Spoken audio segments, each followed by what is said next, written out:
Ellerslie, followed by the Honourable Member for Calgary Varsity. Thank you, Mr. Speaker. Undiagnosed or untreated mental illness can lead to unhealthy behaviours, including addiction and, in some cases, criminal activities. Mr. Speaker, these behaviours impact the individual and the community. So my questions are to the Minister of Housing and Urban Affairs. What is being done in your ministry to help the homeless who have mental illness? The Honourable Minister. Thank you, Mr. Speaker. Mr. Speaker, one of the strategies in our 10-year plan, as you know, is to no longer discharge people from public institutions like hospitals or correctional facilities back to live on the streets. And 2 years ago, we did establish the Pathways to Housing program, Mr. Speaker.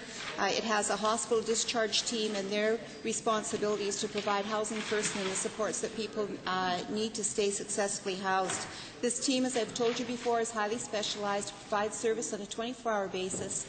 And in June, we added a second team, Mr. Speaker, and that team houses people who are leaving a correctional facility, they have a mental illness, and then they no longer have to go back to live on the street. The Honourable Member. Thank you, Mr. Speaker. My first supplement to the same minister. What concrete steps are being taken to ensure that this program is effective? Minister.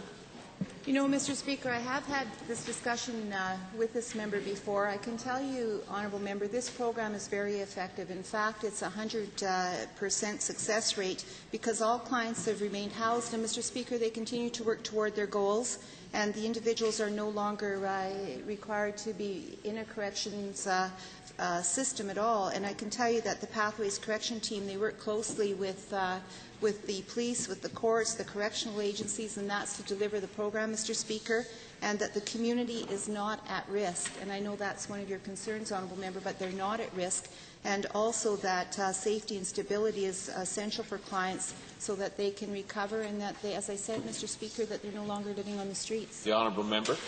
Thank you very much, Mr. Speaker. My final supplement to the same minister. Would a program which is being done in Calgary be brought to Edmonton? The Honourable Minister. Thank you, Mr. Speaker. I think this question is arising, Honourable Member, from you being at the Hope Mission launching of Immigration Hall this past week, and I know you have a keen interest in this program coming to Edmonton, as the people from the homeless community have been here in Edmonton have been asking you that. I have been working with the Minister of Justice, who's doing excellent work through the SAFECOM community. We're working with the Pathways to Housing team in Calgary, and we are in discussions as to whether or not that program can be extended to Edmonton, Honourable Member.